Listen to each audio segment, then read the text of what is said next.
नमस्कार, स्वागत है आपका हमारी इस खास पेशकश में। मैं हूं सनी गंगासागर आपके साथ में। और सबसे पहले बात होगी वचन से मिलेंगे वोट। जी हां, मध्य प्रदेश में विधानसभा चुनाव की तैयारियां अभी से तेज हो चुकी है। पीसीसी चीफ कमलनाथ ने बंगले पर वचन पत्र समिति की एक महत्वपूर्ण बैठक आयोजित की, जिसमें कि पार्टी के वचन पत्र को अंतिम रूप देने के लिए विमर्श किया गया। कांग्रेस का यह दावा है कि उनका यह वचन पत्र गेम चेंजर साबित होगा।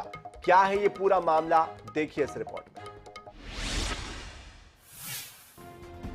पूर्व मुख्यमंत्री व पीसीसी अध्यक्ष कमलनाथ के बंगले पर कांग्रेस वचन पत्र समिति की बैठक हुई।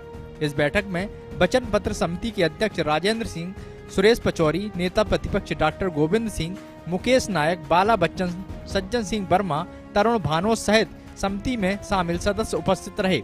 इस बैठक में वचन पत्र को अंतिम रूप दिए जाने की प्रक्रिया पर मंत्रणा हुई। बैठक के बाद पूर्व मंत्री व विधायक तरुण भानोत ने बताया कि वचन पत्र सभी वर्गों को ध्यान में रखकर तैयार किया जा रहा है, जो जल्द ही जारी होगा। मध्य प्रदेश की पूरी 230 विधानसभा, समस्त जिलों और पूरे प्रदेश को ध्यान में रखते हुए इस वचन पत्र को तैयार किया है और समस्त जनता की बातों को शामिल किया गया है। मध्य प्रदेश में जो भारतीय जनता पार्टी का 18 साल का कुशासन रहा है, उसको जो जनता से मिले सुझाव है, उसके मुताबिक वचन पत्र बनाया है, जो बहुत जल्दी आपके सामने आ जाएगा। वहीं कांग्रेस विधानसभा चुनाव 2023 के मैदान में उतरने से पहले अपना वचन पत्र जनता के बीच ले जाएगी, जिसको लेकर पूर्व मंत्री पीसी शर्मा का कहना है कि यह वचन पत्र गेम चेंजर साबित होगा।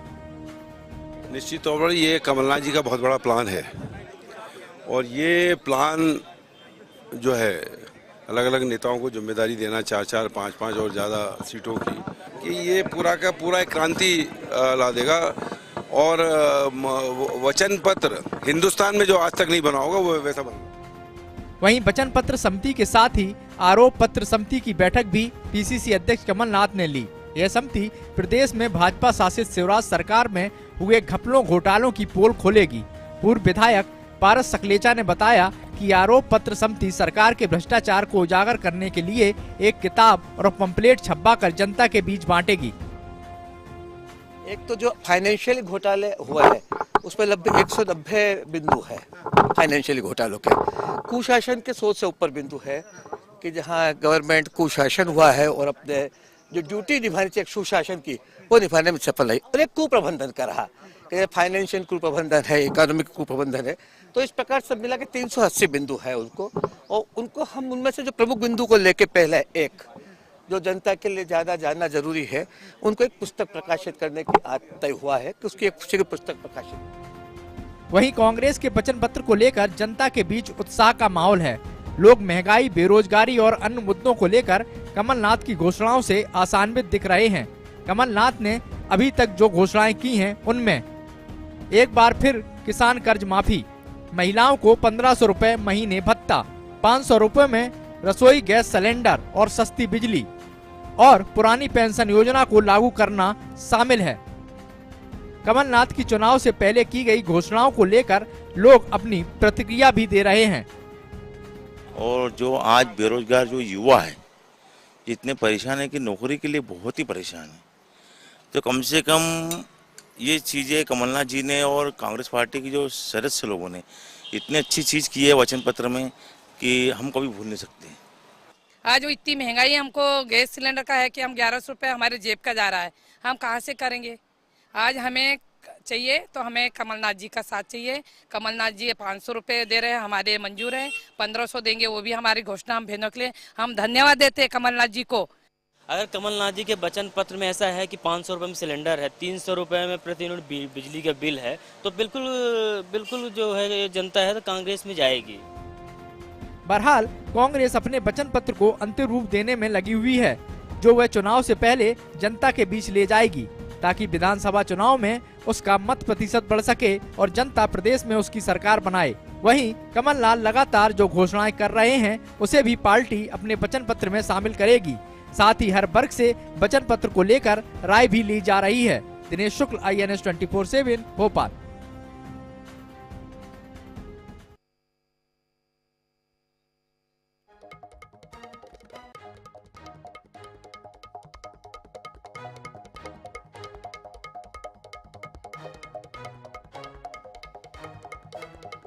तो जिस तरह से वचन पत्र को लेकर कांग्रेस अपनी गंभीरता दिखा रही है, इस विषय पर बात करने के लिए हमारे साथ हमारे संवाददाता दिनेश शुक्ल भी जुड़ चुके हैं। दिनेश, एक तरफ 18 साल का शासन है और एक तरफ ये वचन पत्र है, एक तरफ विश्वसनीयता का 18 साल का सफर है और एक तरफ 15 महीने की वो सरकार है और अब फिर से एक बार एक कवायद है कि लोगों के बीच जाकर उनके मुद्दों को भुनाया जाए, हर वर्ग को साधने की कोशिश है। किस तरह की ये बैठक हुई, क्या महत्वपूर्ण बातें निकल कर आई? सबसे बड़ी महत्वपूर्ण बात ये नजर आई कि वचन पत्र के साथ ही आरोप पत्र भी कांग्रेस लेके आने वाली है। 18 साल का जो शासन बीजेपी सरकार का है, उसमें जो भ्रष्टाचार हुए, घपले हुए, कुशासन हुआ और जिस तरह का माहौल बना, उसको देखते हुए एक आरोप पत्र भी कांग्रेस लेके आएगी। सबसे बड़ी बात यह है कि जो वचन पत्र लेके आने वाली है कांग्रेस, वो वचन पत्र ग्रामीण क्षेत्र के लिए अलग बनाया गया है और शहरी क्षेत्र के लिए वो आरोप पत्र अलग, वचन पत्र अलग बनाया गया। हर एक वर्ग की समस्याएं अलग अलग होती हैं, हर एक क्षेत्र की समस्याएं अलग अलग होती हैं। उसको देखते हुए कांग्रेस अपना ये वचन पत्र तैयार कर रही है। कमलनाथ लगातार घोषणाओं पर घोषणाएं किए जा रहे हैं और पिछले दिनों उन्होंने घोषणा की थी कि 500 रुपए में सिलेंडर दिया जाएगा, रसोई गैस सिलेंडर दिया जाएगा। महंगाई की मार से जनता जूझ रही है। वहीं दूसरा, उन्होंने सबसे बड़ा ऐलान किया था कि प्रदेश की शिवराज सरकार ने जिस तरह लाडली बहना योजना जो है वो लागू की थी और उसके फॉर्म अभी भी भरे जा रहे हैं, उसको देखते हुए कमलनाथ ने कहा है कि अगर कांग्रेस की सरकार मध्य प्रदेश में बनती है तो 1500 रुपए महिलाओं को दिए जाएंगे। वहीं 300 रुपए में 300 यूनिट बिजली, ये एक बड़ी घोषणा है। वहीं राम पथ गमन को लेकर, किसान कर्ज माफी को लेकर जो है कांग्रेस हमेशा पीठ थपथपाती रही है कि उन्होंने सरकार में आते ही 27 लाख किसानों का कर्ज माफ किया था, उसको लेकर भी फिर से आगे बढ़ाया जाएगा ये पूरा प्रोजेक्ट किसानों की कर्ज माफी का। दूसरा, जो धार्मिक क्षेत्र है उनका जीर्णोद्धार कैसे हो, गौशालाएं बनाना, गौ रक्षा, इन सब मुद्दों को लेकर जो है कांग्रेस वचन पत्र में इन बिंदुओं को रखेगी। साथ में एक सबसे बड़ा जो वर्ग आता है किसान, किसानों को लेकर बड़ी घोषणाएं हो सकती हैं इस वचन पत्र में, बड़ी बड़ी बातें शामिल की जा सकती हैं। तो अभी आखिरी जो बैठक है वचन पत्र समिति की वो होना बाकी है, उसमें फाइनल जो है ड्राफ्ट तैयार होगा, उसके बाद वचन पत्र जो है जनता के बीच कांग्रेस लाएगी। बिल्कुल दिनेश, लेकिन जिस तरह से वचन पत्र का जिक्र आपने किया, लगभग सभी वर्गों को साधने की कोशिश हुई है। इसमें किसान भी शामिल है, महिलाओं को भी जोड़ा गया है। जिस तरह से लाडली बहना योजना का तोड़ निकालने के लिए 1500 रुपए देने की बात हुई है, ठीक उसी तरह गैस सिलेंडर देने की बात हुई है। 300 रुपए तक का, 300 यूनिट तक का जो बिजली का बिल है उसमें रियायत देने की बात कही गई है। तो कुल मिलाकर बातें तो बड़ी लुभावनी लग रही है, लग रहा है कि हाँ वाकई में कुछ अच्छा होने वाला है। लेकिन सवाल ये है कि क्या लोगों तक, जनता तक ये जो बातें हैं ये पहुंच पाएगी और क्या जनता को समझाने में कांग्रेस कामयाब हो पाएगी? कि बिल्कुल कहते हैं कि दूध का जला छाछ को भी फूंक फूंक कर पीता है। तो कांग्रेस ने जिस प्रकार 15 साल बाद जो 15 महीने की सरकार बनाई थी और फूट पड़ने के बाद वो सरकार जाती रही, तो इस बार पूरी कोशिश में है। मिशन 2023 की तैयारियों में जुटी कांग्रेस जो है जनता तक लगातार पकड़ बनाए हुए है और जनता के बीच जा रही है। अपनी योजनाओं को अपने जो सरकार में, पिछली सरकार में उन्होंने 15 महीने की सरकार में जो योजनाएं चालू की थी उसके बारे में और जो घोषणाएं की हैं उसको पहुंचाने की कोशिश कर रही है। मैं आपको बताऊं कि लगातार जो है पूर्व मुख्यमंत्री और राज्यसभा सांसद दिग्विजय सिंह हर क्षेत्र में दौरा कर रहे हैं, जनता के बीच और कार्यकर्ताओं के बीच जा रहे हैं। वहां पर अपने जो सरकार की, जो पिछली सरकार थी कांग्रेस की, उसकी उपलब्धियां गिना रहे हैं और जो उनसे फीडबैक है वो भी ले रहे हैं।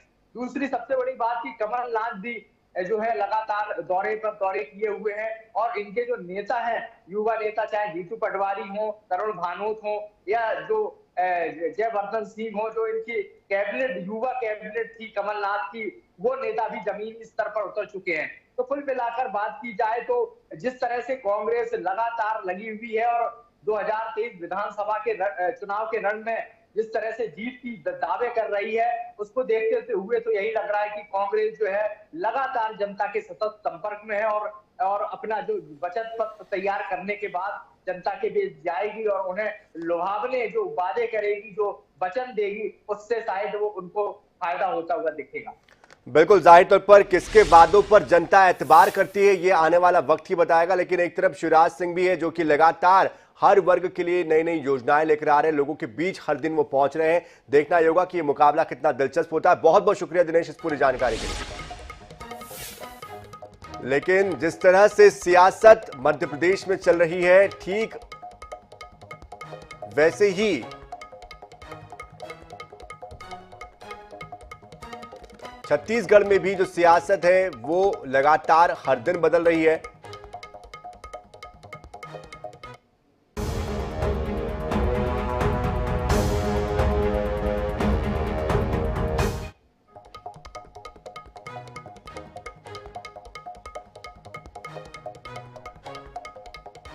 तो दोनों ही जगहों पर चाहे बीजेपी हो चाहे कांग्रेस हो, 2023 के चुनाव के लिए मंथन चल रहा है, महामंथन चल रहा है।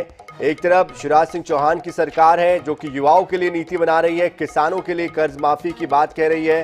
तो एक तरफ कांग्रेस है और हमारे साथ इस वक्त विकास बोंदरिया जी जुड़ चुके हैं, प्रवक्ता भाजपा। विकास जी, वचन पत्र समिति की महत्वपूर्ण बैठक हुई है, कई तरह के लोक लुभावने वचनों को, वादों को इसमें शामिल किया जा रहा है। क्या लगता है ये जो वादे हो रहे हैं, बनाए जा रहे हैं, जिसमें कि गेम चेंजर इसे बताया जा रहा है कांग्रेस की तरफ से, कितना इसको आप चुनौती मानते हैं? देखिए, कांग्रेस का वचन पत्र तो थोथा होता है, उन्हें बैठ के करने के लिए, संगठनात्मक रूप से एकत्रित होने के लिए कोई विषय लगता है, बहाना लगता है तो उसे वचन पत्र बोल दिया। नहीं तो कमलनाथ जी तो किसी भी जगह खड़े होके कोई भी वचन की बात करने लग जाते थे, अभी तक आपने देखा होगा। अरे भाई, वचन पत्र होता है जो एक आइडियोलॉजी को डिफाइन करता है कि हम कैसे मध्य प्रदेश को, कैसे मध्य प्रदेश की जनता को समृद्ध बनाएंगे और एक बेहतर मध्य प्रदेश की ओर ले जाएंगे। लेकिन कांग्रेस के वचन पत्र में पहले भी हमने देखा है कि कोई आइडियोलॉजिकल बात नहीं होती है।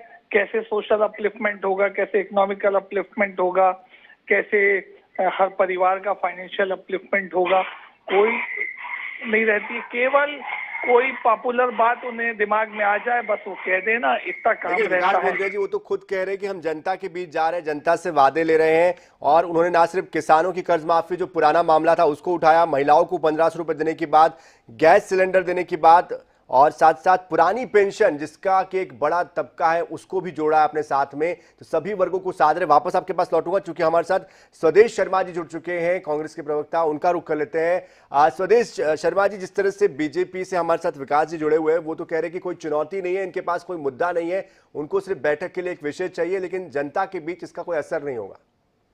देखिए, ये इनका बड़बोलापन है जो ये बोल रहे हैं, इक्विपमेंट की बात कर रहे थे अभी। ये कुल मिलाकर के माननीय कमलनाथ जी के नेतृत्व में 15 महीने की सरकार बनाम 18 साल जोड़ लिए जाए तो ये कम पड़ेंगे।